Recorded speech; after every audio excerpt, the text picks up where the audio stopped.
Alors moi c'est Delphine, j'ai 31 ans. Je suis aide-soignante donc dans une maison de retraite depuis juillet 2021 et pour moi c'est une vraie reconversion professionnelle.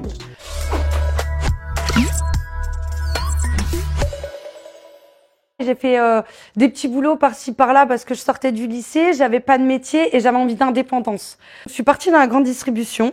Après, au bout de 3 ans, j'ai dit bon allez, maintenant on prend son courage de main. J'ai préparé mon concours d'aide-soignante et j'ai été reçue. Et je suis partie à l'école et ça a été une superbe année quoi. On apprend beaucoup de choses, on voit beaucoup de choses et c'est très enrichissant. Qui dit personne âgée dit incontinence. J'avais vraiment un préjugé en me disant je vais changer les personnes toute la journée, je vais faire que ça.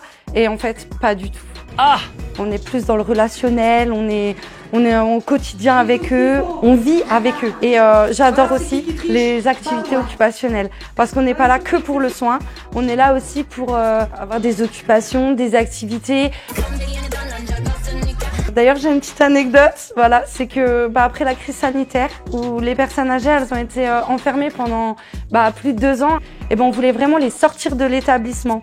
Et on les emmenait aux illuminations de Noël à la place Ronde et au cloître sur Toul. Quand on est rentré, ils avaient plein d'étoiles dans les yeux et ils en ont parlé pendant des semaines. Et en fait, c'est ça que j'aime. Voilà, c'est de les voir comme ça et s'épanouir dans les dernières années de leur vie. Il y a quelques personnes qui parleraient des horaires. Les soirs, matins, les 12 heures, ça peut être compliqué. Du travail les week-ends ou les jours fériés. Et en fait, pour moi, ça, c'est rien. Ce qui est le plus difficile pour moi, c'est la fin de vie. Si vous aimez épauler les gens, si vous aimez aider les autres, c'est un métier qui est fait pour vous. Et franchement, allez-y. Je sais que ça peut faire peur, mais vous allez vous éclater. Voilà, je sais pas comment dire autrement. Voilà.